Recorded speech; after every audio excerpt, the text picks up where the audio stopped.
It is now the 23rd of April. It is 5 minutes into a new day. It's just after midnight. And since the 11th of March, this product has been sitting in my bar waiting to be uncorked. It has been waiting patiently for all that time. Do I sound like marketing for whiskey? Oh, it's been 10 long years that it's been sitting in the barrel waiting for the appropriate time to be bottled. Yeah. Well, what I have here is a Maker's 46 Kentucky Bourbon whiskey, barrel finished with oak staves. Well, you'd think they'd have oak staves in an oak barrel. Huh. It's 47% alcohol by volume and 750 mils of it. Oh, there's a bunch of writing on the back, but first, let's get through this tricky Maker's Mark seal. I almost need a vise grip to pull this thing. Oh, I think I got it. And I hope I'm pulling it the right way. Get through the wax and get the thing underneath there. I must have a lot of fun putting these bottles together. There's some of that wax. Okay.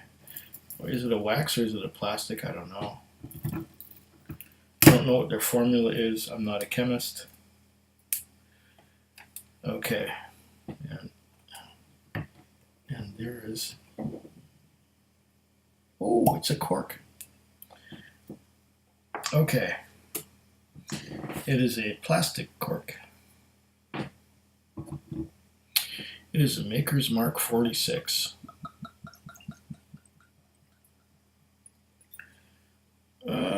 That's about the fattest part of the glass, almost. Should be enough. At 47%. Yeah. Makers usually has some wheat in their mash.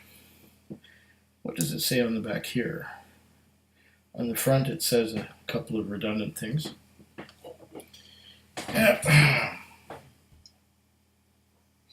Interested in learning how the unique taste of Maker's 46 was achieved? Contact me at bsamuels@makersmark.com. Bill Samuels Jr., President. Ah, okay. That's all it says about this. It is the Maker's 46. It has that seal on here, the S4 or S1V. Okay. I know I like the regulars Maker's Mark, and when I saw this on the shelf, I thought, hey, that's another expression of Makers. Let us give it a try. Oh. Ah. It has a beautiful bourbon nose. I'm getting cherries.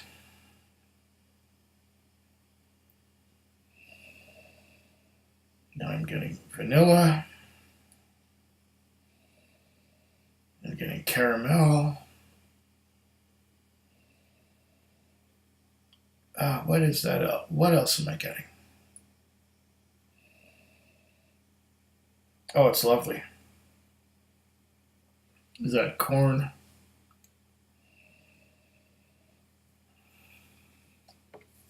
There's probably some wheat in the mash bill too. I'm getting some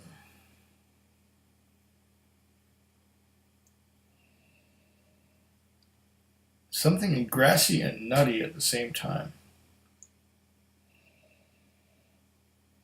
It's like walnuts.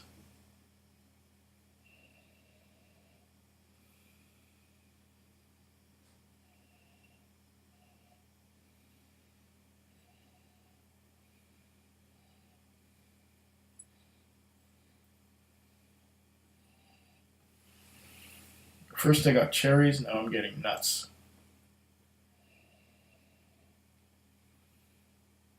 And in between there was some corn.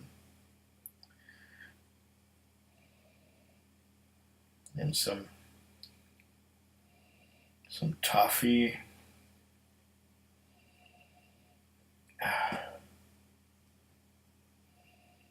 Vanilla, caramel. A little bit of all of that good stuff in there. Now, why do they call it 46 when it's 47% alcohol by volume? I have no idea. I don't know. Maybe I'll check.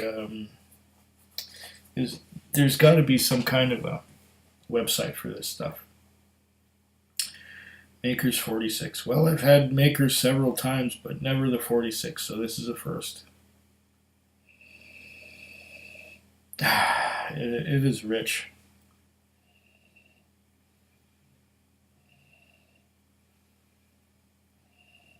Beautiful bourbon nose. Well, let's give it a taste, shall we?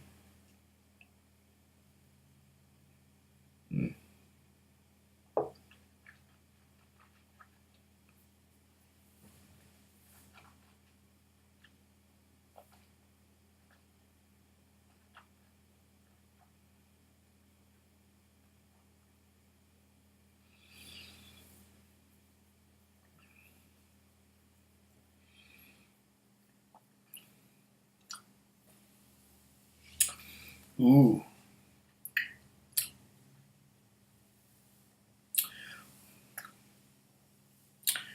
This is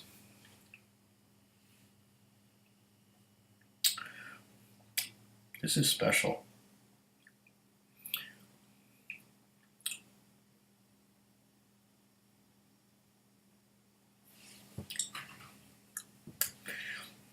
I'm getting a wheated bourbon flavor.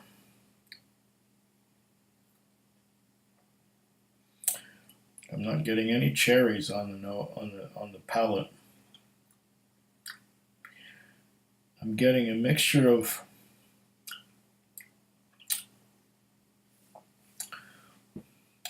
walnuts,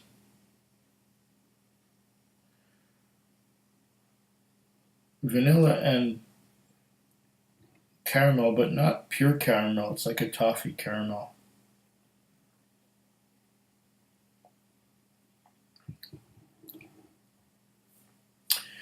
At first, it reminded me of the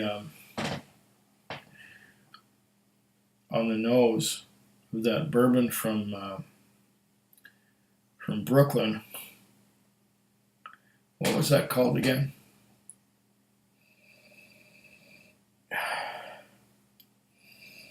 I'm getting some rye on the nose too, but the rye is balanced. It's not straight up rye, it's balanced by the corn and the wheat. I think they've got the ultimate mash bill here. The rye is subtle.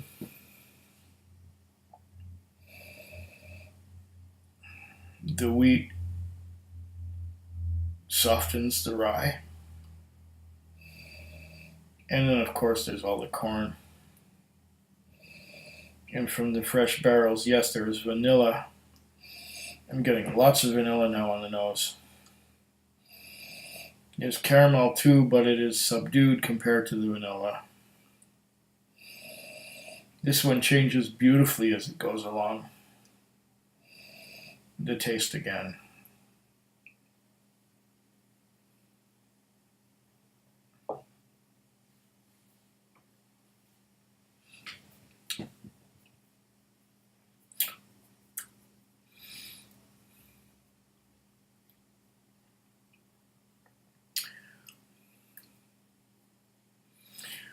It's very oaky, very woody.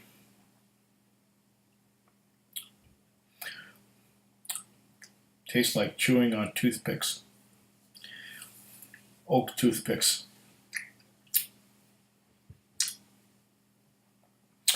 It is wood forward. But then as you get past the wood, there is caramel and there's vanilla. But the wood is still forward. Very woody. I didn't get that at first, but I get it now. It's another mark of a good whiskey that it changes the flavors and changes the aromas as it goes along. This is at 47% alcohol by volume after all. So, well, wait. Maybe I can add just a little bit of water and see what it does. Oh, I spilled more than I added, but that might be okay.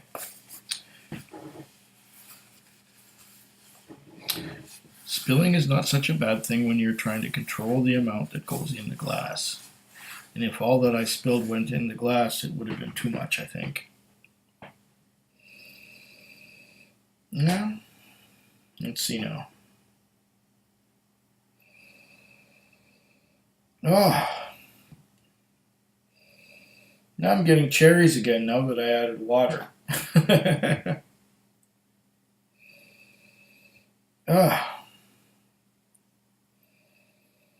Cherries, caramel, vanilla. I think a bit of water. Well, maybe a tiny little bit more. Ooh, that's a lot more, but let's see what happens. Usually bourbons are not very delicate, and they can tolerate water, but I may have overdone it this time. Let's see. Okay. I'm getting nuts now. I think I overdid it. I should have had a spoon here. Why didn't I have a spoon here? I don't know. Oh, I think I've killed it.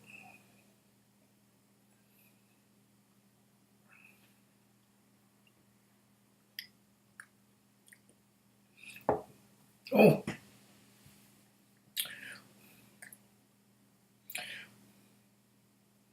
I'm getting walnuts and caramel. Even now that I killed it beyond beating it after it's dead, I put too much water in. I can still get some enjoyment out of it.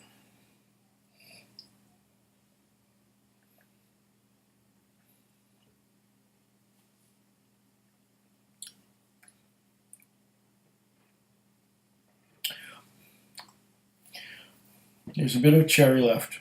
There's a hint of cherry left. And there's walnuts. And there's caramel.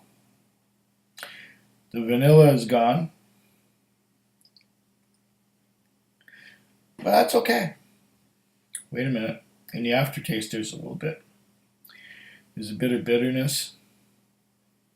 Very, very, very, very slight bitterness.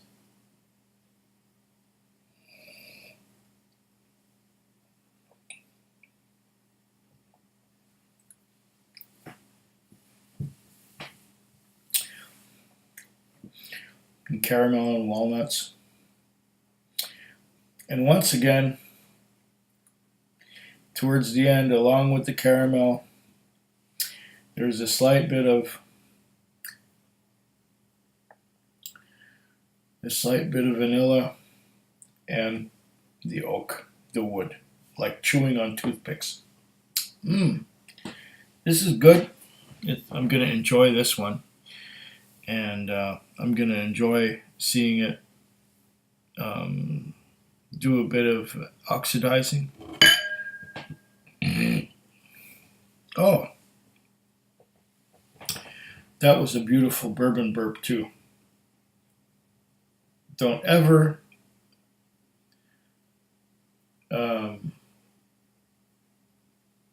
underrate the quality of a good bourbon burp. Oh, to your very good health. This is just wonderful. I'm enjoying this stuff a lot. Cheers. Food Quig. Food Quig. Food Quig. Food Quig. Food Quig. I'm pretty terrible, ain't I? I didn't tell you how much this sucker costs. Well, right here, I got Maker's 46 Kentucky Bourbon, $63.39. And this was at the Strathcona Hotel. Add to that another 15%. So add 15% to $63.39, and then you get how much it's cost me. Yeah.